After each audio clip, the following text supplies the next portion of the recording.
I don't know if anyone had a discussion with you around the topic. No. And we were looking at, around the return to the teachings and traditional ways of being. Okay. And that would also include some fun, traditional, yes, and also some tribal symbolism, and say like who can even down to some fashions, even like that kind of stuff. Yeah. Who can wear, like some people that are non-Indigenous sometimes have that question, oh, can I wear, so but of course we'll start off with the cultural importance for First Nations people, and then young people coming up knowing who they are, that kind of stuff. Thank you. Thank you. So in Yiska country, we usually do our prayers all the time, no matter what we ask.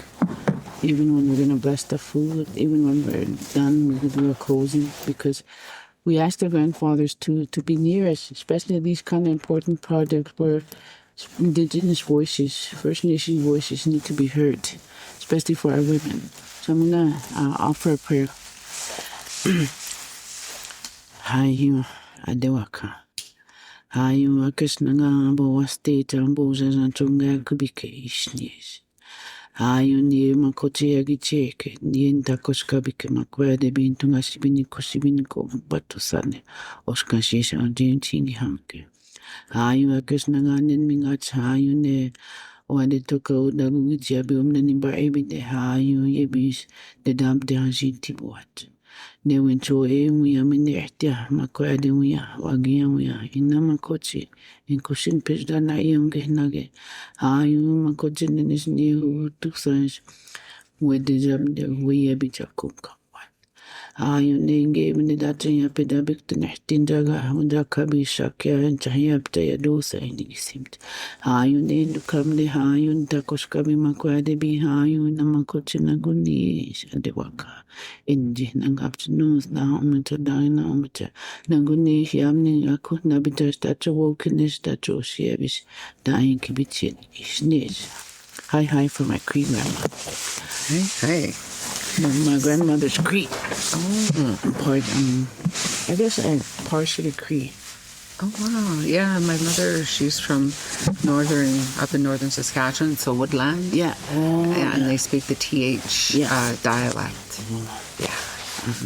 So a place called Sandy Bay. It's part of the Peter Ballantyne Cree Nation, and closer to the Manitoba border. Oh, okay. Yeah. So the furthest I've ever been towards Manitoba is near Carry the Kettle. That's the furthest I ever went that way. Okay. Yeah. No, it's up north. There's so many bays and rivers and just lots of trees. And my motion was a trapper and raised my mom and siblings very much on the land. That's good. That's good. A lot of medicine over there too. Oh yeah. So maybe we'll start off with your introduction of you, your name, your title. So we will begin with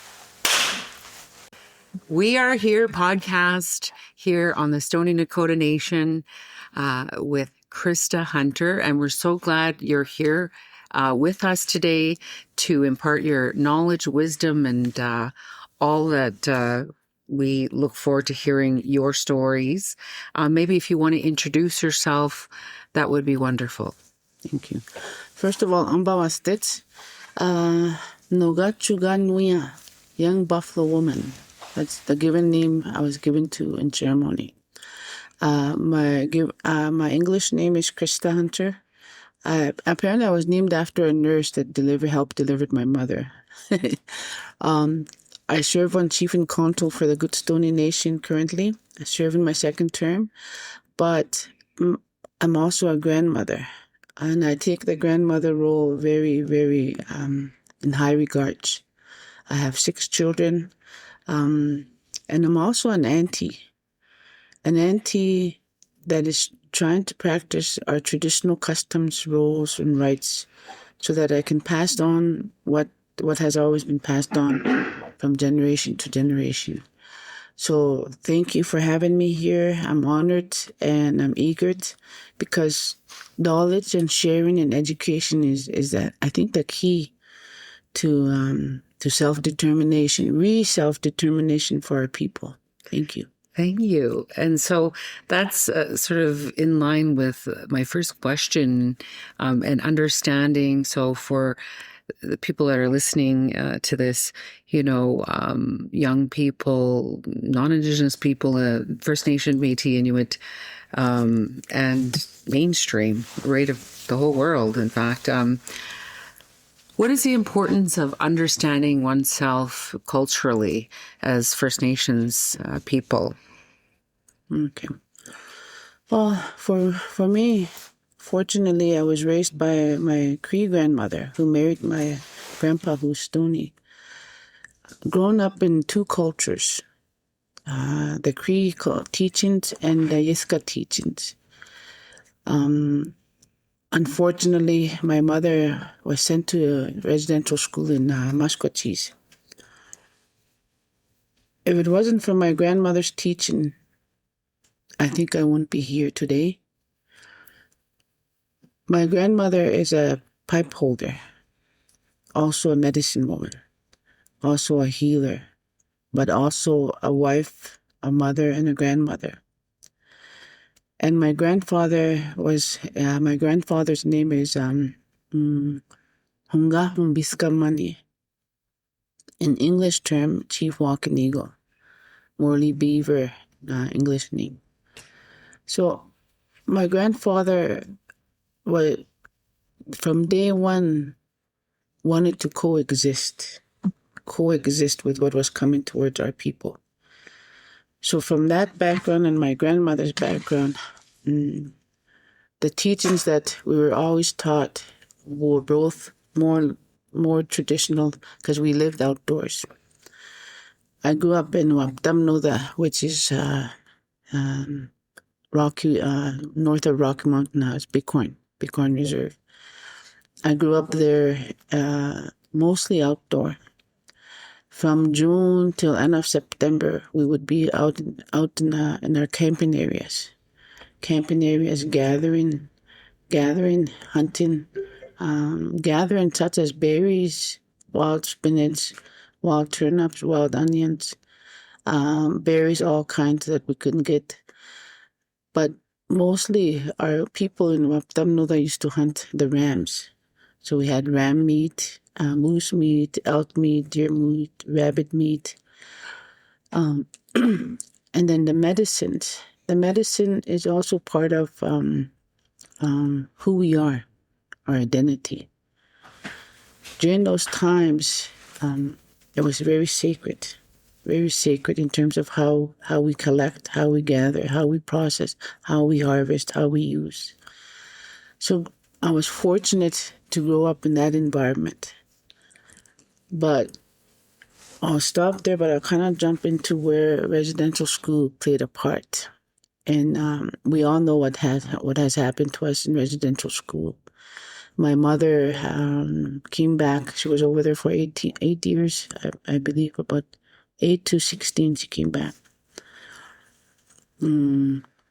Unfortunately, my mother didn't know how to love nor appreciate. A lot of anger, shame, resentment.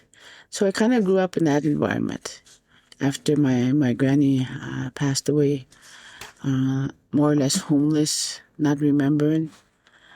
But recovery, because of that spirituality of what we believe, my mother was able to, all of us were able to recover from that trauma still today. Still recovered because it's a never ending. My mother now remembers those teachings that my grandmother and her mom and her father taught, and she's remembering those, and that rites of passage, remembering those. So I'll stop there and then yeah. So the importance of passing down that traditional knowledge, the rites of passage. If say there's youth listening, the up and coming generation wanting to, plug into their ways of being, what would you recommend in terms of understanding that? So I know to this day we all have different opinions, different beliefs, because we're now in full mainstream. But spirituality is part of our inherent and sovereign practices.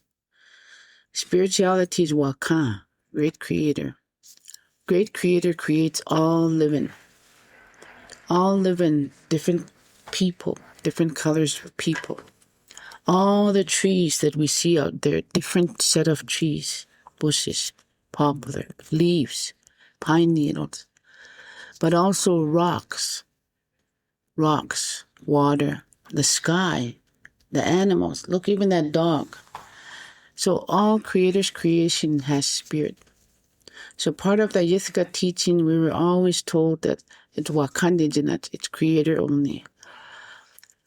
In the teaching, we believe that there is 4 directions. And there's a Mother Earth. And that in that Mother Earth is a grandmother that sits there as well, who protects all the spirits there, the medicine spirits.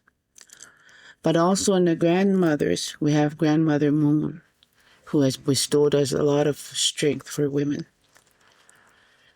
And the most strength that we are given as women is we're life givers. Creator chose women to give life, to bestow us with that trust, to raise that child according to the natural law. And that natural law is that ability to respect, ability to become one with what is created.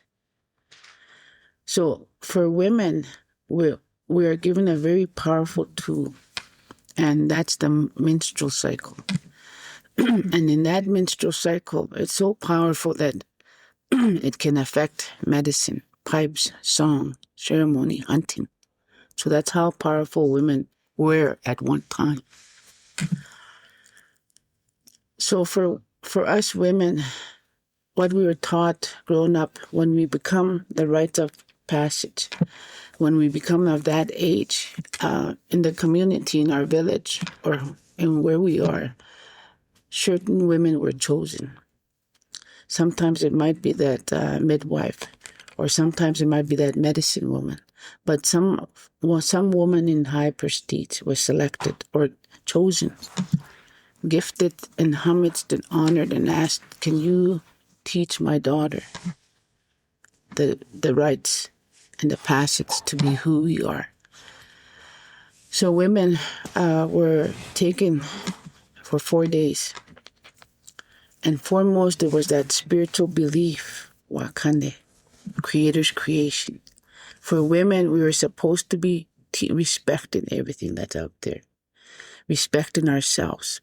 So that spiritual realm was very important because we have a holy woman, Mankwea de Wia, because we have the female eagles that give birth and made for life. We have the female swans, goose, the fawns. Everything is that female that Creator had given through natural law. So for us, we had to look and respect that. That's the spiritual part. Then it was our humanity part. The humanity of us is that your humbleness, your love, unconditional love for anyone, anything. Then your self-care, mentally, spiritually, emotionally, physically. So we had ceremony, and that was the sweat lodge. Sweat lodge, at one time, way before, in time memorial, sweat lodge was the way to heal your spirit, your mind, your body, your process. So for women, when we were entering the sweat lodge, always respecting, always on counterclockwise, like the sun, when the sun rises from the east, we follow that. Every respect that we have. So that is what some of the teachings were, and then in our mental, our spirit, we believe that Creator has given us spirit, and we believe this is just a physical life, a physical world. It's just what we live in, right? But the most place, the thing that is your spirit. Your spirit has to live on. So, as a female, as a woman, the rights that you were given is that child. Raise that child accordingly. To be respectful, to be mindful, to be humble, to be gentle, to be loving. And once you do that role as a woman, then you've did your job. Then the other thing is how to be a wife, to be a mate, to be respectful, to follow, to lead or to follow or to walk beside. Because as relationships, back then it was very healthy because it was a team relationship. It was a working relationship. And then when you're raising that child, you raise it accordingly. One child, that time we were taught that when you have a child, wait for at least 5 years, then you can have another child. Then when as women, when we're on our menstrual cycle, you're not supposed to sleep with your husband because of that powerful blood. Because your husband may be a hunter or a medicine man. If that husband's the hunter, he's the one that feeds the people. He feeds your family and the people. So your blood interferes with his ability, his skill, his prosperity, or his luck, I guess. Because you've tainted his skill set. So that's how powerful women were at one time. So those were the rights of teaching, is to be respectful, but also to look after your body, to feel good about yourself, not just outside, but inside. Inside, to choose to be kind, not to regress in anger or fear or retaliation or bitterness, but to be humbly kind, so that spirit lives on. So that was our goal. It was always to teach that spirit to continue on. So rites of passage today, unfortunately, it seems like we don't practice it. The teachings might have been gone because of assimilation, because of residential school, because of traumatization, because of fear. And if we look at it today, a lot of our young women, a lot of our children are in care. Why? Well, because that teaching has never continued. Then part of this rite of passage, you're given a traditional name. The traditional name that Creator will understand and know you by when He calls you by that traditional name. Because it's that spirit name that connects you to that spirit realm. Even that, we have lost that. Today we were named under English languages that's foreign to us, but we still adapt to it. And then skill set, self-determination skill set, because this skill set is what brings you, I don't want to say worth, but brings you, it's not a worth, but it brings you that precedent where that's who you are. Like the medicine women in the community, they earn that. The quilters, the cooks. Not everybody is an expert cook. There's somebody that specializes in how to cook. Enjoy that cook. For example, during these rites of passage, they'll teach you how to make food, how to process those berries, how to cut the meat, how to dry meat the meat, how to do the moose nose, all that, how to tan the hide.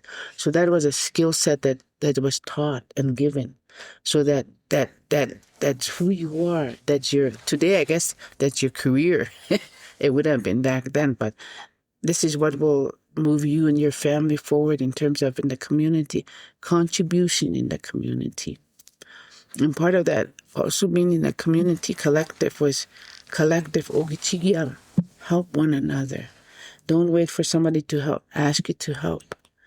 But also that utmost respect. Because women had this power. We were taught to respect the men. In a men's conversation, as women, we wouldn't meddle into that. If the husband says, well, this is what I want to share with you. And for you, you help your husband process a problem into a solution. That was supposed to be our role, is to be part of that. Behind the scenes, women have made decisions because men are up front in terms of leadership back then. But women were behind the scenes telling, well, I don't think that's the right way to hunt. I think that's not a good place to go to, but maybe go the other way around. And that's a discussion that's turned into a solution. So that's what I understand and know from my teachings. And then to this day, my granddaughter turned. She became a young woman, and it's a very emotional time too because it's Winchester, human being. When you become a woman, you're now a Winchester. Winchester behind Ibit. That's what we say in our language. Means that you're becoming a person now. And then for us, we had to, the good old days are gone. We can't just go live in a bush, pack and live in a bush anymore. So what we did was that my mom, my aunt, my sister, myself, and one of my other sisters sat there as 4 women. And we smutched and talked to her. It was very emotional for Mom. And her too. Mom has to be a willing supportive of this. Mom has to understand what the rites of passage is because it's her job to make sure her daughter's on the right track in terms of making good decisions. Modern. So we asked my mother to gift her to tobacco and gifts and prayed for my granddaughter. But she stayed with her for 4 days and gently taught her the old ways, talked about the old ways and what was taught to her. How to be respectful, how to respect elders, people, how do you listen to your mom. But also, most of all, be courteous, but be humble, be a ambassador when somebody comes to your home, be giving, be sharing, and don't just sit around. Because when you're in your moon, today, what do we call them, menopause or cramps and all that? Back then, it wasn't because there was movement. Our bodies made a lot of movement. Our bodies bathed in cold water. Our bodies hunted and gathered. So our blood flow, our whole body was naturally flowing because we had to move. Today, I know when the menstrual cycle, people turn it into depression, anxiety. That wasn't who we are. And that creates a lot of medical issues in the women's body today because we've never had breast cancer, etc. So when you gave birth, giving birth is very, very powerful because the women's ability. I took that doula training that Trudy said G4 offered. The amazement of how women become with a child. And that flow to nurture a child for 9 months, that's something to be proud of. But at the same time, as a woman, how you behave, how do you react? We don't want to traumatize that child in our bellies. What you eat, down water, eat good. Behave accordingly. Don't be negative because that spirit's listening inside of you. Don't drink. Don't smoke. So back then, we didn't have to worry about drinking and smoking. But today, with today's rites of passage, we have to remind our young women that it affects. That's where you get to a point where how you bring that child into the world, how you look after that child, how do you nurture that child, how do you protect that child. But same thing, what you were taught in the past for that rites of passage, that connection continues. But if we don't know how and we don't practice, then we've lost some of our roles as women. Thank you. Thank you. So thank you for sharing that on the being a mother. I'm a mother, and a lot of what you said I resonated with.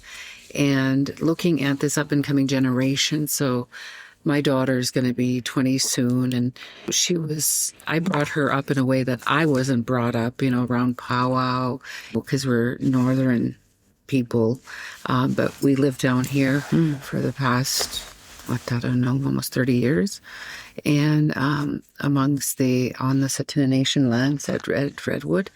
And so looking at, I'm going to switch gears a bit, but with these young people, and how they don't have, say, access to going out on the land, like you're mentioning how things were. Even my age demographic back in my time, we did go out a bit, helping to snare or skin animals, but nowadays it's not as accessible. So a lot of our young people are making ribbon skirts to, the shirts, the ribbon shirts to whatever it might be, the attire, and that's how they show some of their pride. What would you say around, that type of ways of connecting culturally? So times have changed. Our language has changed, our behaviors and our customs somewhat has changed. And today's young people, we have to adjust. I know some elders might not agree with me, but we have to be open to our young people. In my community right now, we're fighting for our language, to preserve that language, to rejuvenate that language. And our mind and our eyes and our thoughts are open in terms of how. Same thing with this, with our young people today, because we have technology today. We have social media. We have things that First Nations. There's role models out there now today. Those models are in New York. There's a lot of our First Nation people that are out there now as actors, etc. So that, to me, as long as, I always tell my children, as long as you're praying to Creator, as long as your spirit is connected, that's what it is. Wakao Shimana, and in different languages, that means Creator, have pity on me. As long as our young people are saying that, and then as long as like the earrings, the beauty, that's how they feel good about themselves. Unfortunately, I can't wear earrings because I got an infection, but I always admire earrings. I got beautiful earrings that was gifted to me, and I just keep them dear to my heart because it's part of that beauty.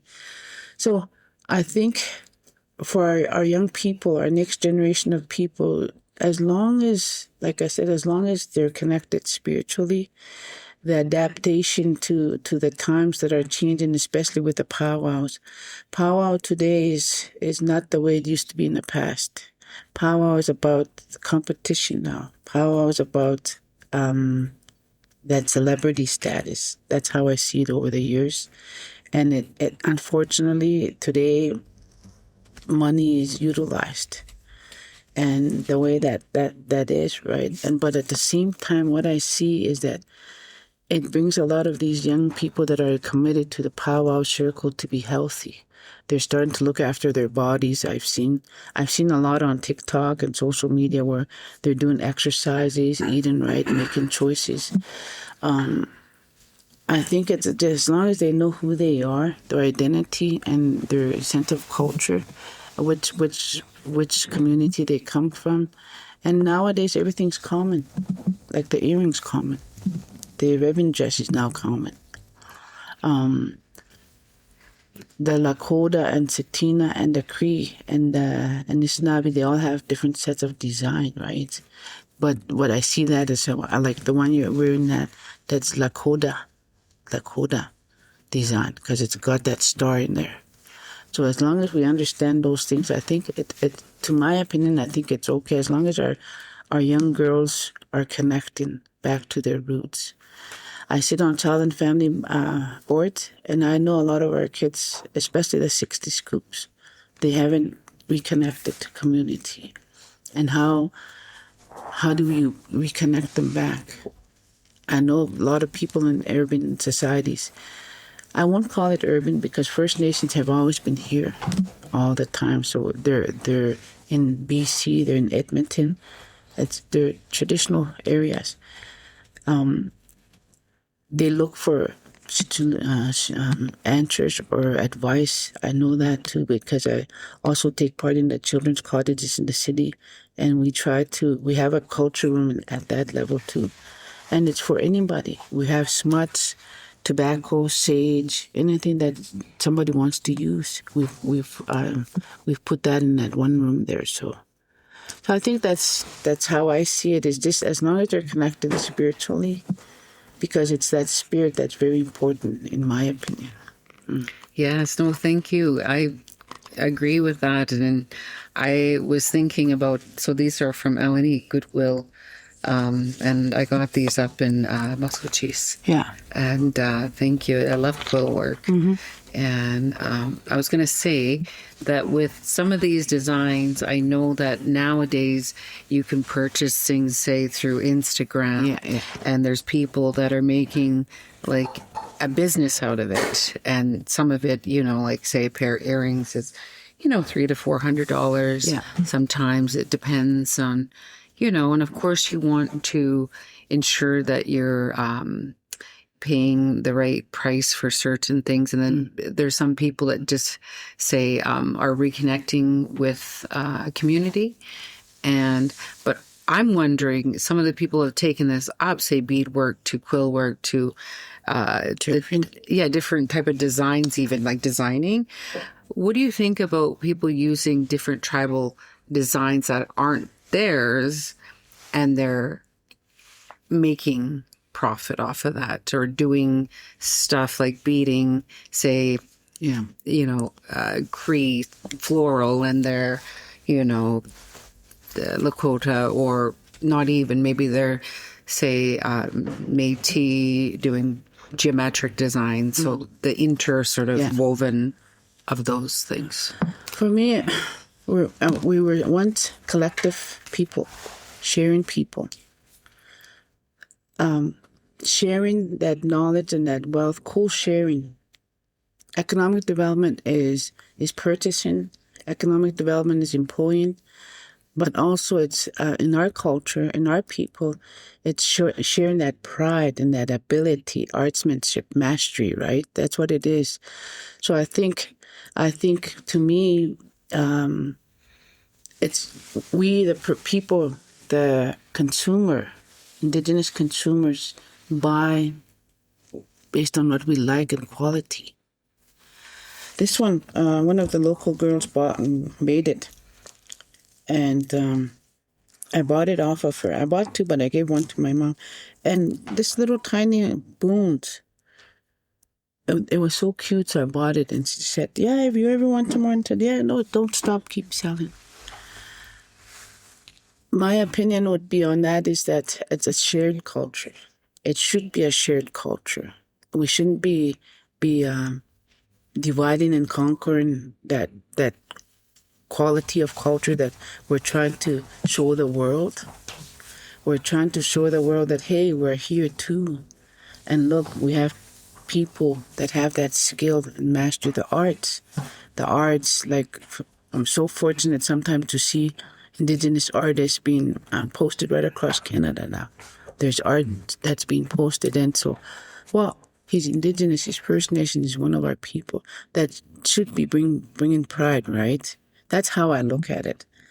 But again, my sister is also an artist. She says, I have to copyright my stuff. And I said, oh, okay. Because she said that's my creativity.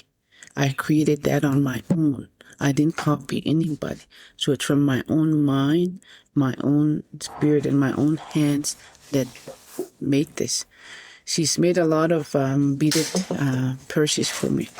And my traditional name for the buffalo and the turtles, those are two of the ones that she always makes these. So those are customs. So I think we have to kind of create some sort of recognition in terms of customary work, customs. Because when we order two T-shirts, it's custom order, right? In terms of how we want to see it. But those two would become kind of go in hand, that respect and honor of each other economically, but at the same time recognizing that ability, the artist's ability, and that's their mindset that created these artwork. So I think we have to kind of put, like any product, where does most of our product come from? We know where it comes from. So in general, made by young Buffalo women from Indigenous cultures, that would be our rubber stamp. That way we know, well, this is where it comes from. Because economically, we have to work collectively to show the world, I think. Thank you. I agree. I think that, down in the U.S. with Native Americans, they have, from my understanding, an authenticity type of stamp or recognition. I was talking with Travel Alberta back when I was on the board. Yeah. I was the only first Indigenous First Nation person to be on that board, and I had lobbied at that level to say, hey, why do we go to these tourism destinations to find dream catchers that have come from other countries where we're not involved in any of the wealth generated on our lands, and it's not a true representation of who we are, especially in different territories. So Indigenous tourism has become much, it's getting to a better place.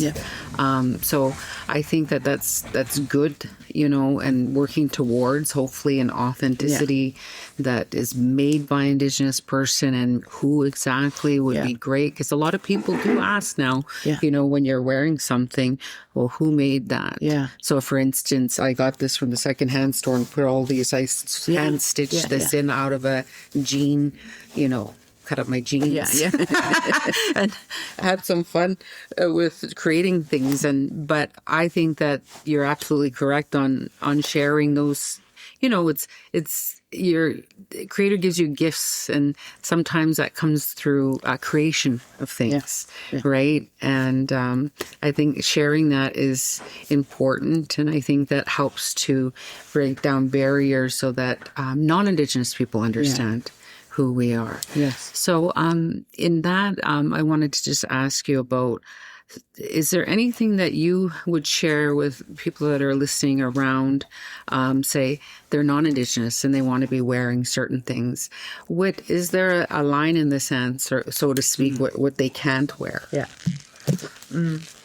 What I've seen so far is that the rights are given. For example, here we have non-Indigenous that work for us. Sometimes we give them keychains. Mostly the nurses. Somebody in the community will make a keychain, those, what are they called? Lanyards. Beaded lanyards, because they work at the health center, right? The way, if it's given to you from a First Nation person or Indigenous, I think it's okay, because you give them that right to wear it at that level. But at a regional level, it gets into a heated conversation. Sometimes I see that too. For here, some First Nations share that culture. They share their culture with non-Indigenous people. I try to do that. I try to share my culture with people and gift them because we're gift-giving people. And then they're so floored, they're so honored, and I tell them the teachings behind that. And I always say that if anybody questions you, tell them I gave it to you because you earned it. You showed me respect, you showed me that honor, and you showed me that truth to me, but also to my people. And you're working for a cause for us. That's when you give stuff to people, right? That's how I've practiced over the years. And then for women that were given dresses, she's wearing a dress and she's non-Indigenous. Well, maybe somebody gave it to her for a reason or purpose. That's what I always say. Instead of the assimilation of, and effects of residential school, the traumas, the intergenerational behaviors have really created a very created a place where we're not able to be trusting. We've been hurt, we've been wounded, we've been so traumatized that we feel, well, I've been so traumatized in this, and yet here I am trying to share the culture with them. So as an individual, once you heal your mind and your heart, that wounded heart, you go back to that spirituality in terms of Creator's creation. We're all created by Creator. And for me, I'm doing my spiritual role in accepting and accepting anybody that's willing, right? Because you work on your spiritual well-being and you're humble and you're not afraid to share. And people might judge and criticize, but, well, this is what I was taught and this is what I'm sharing. Like sharing with you guys today is part of my culture. It's part of who I am.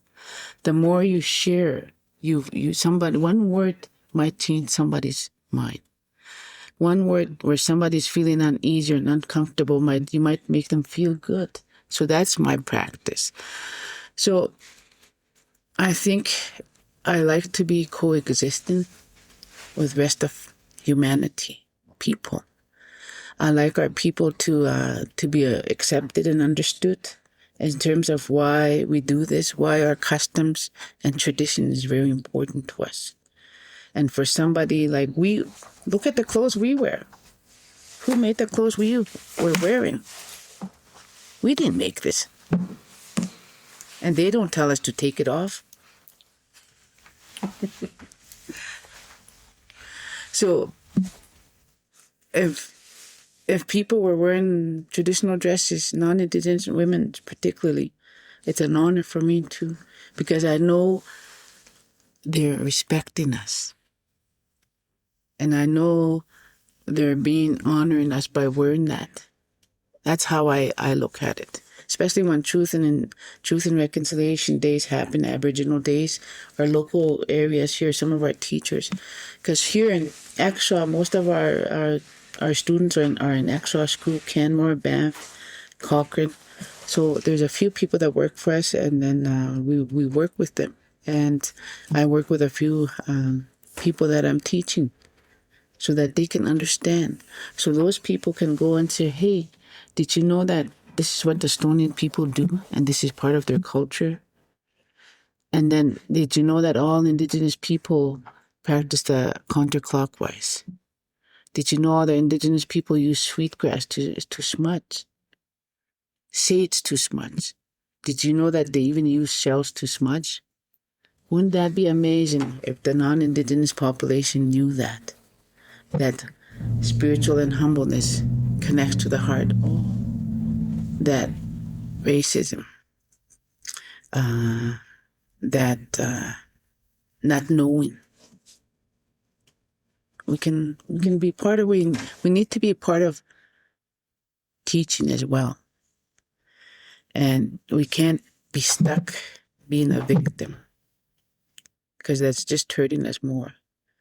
And then when we come to economic development, the businesses, same thing. We can't be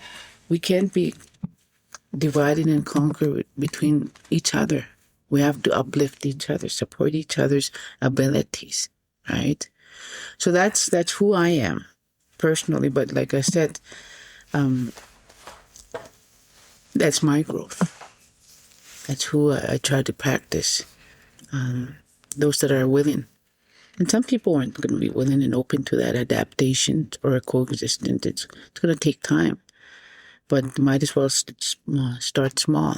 So, thank you. Thank you so much for sharing your experiences, your knowledge, your traditional wisdom. And it's been this hour has gone by so quickly. We're very honored that you're here today. And I just want to thank you. Hi, Ian Askman. And thank you, Krista Hunter. And We Are Here is available on Spotify. And thank you so much. Thank you.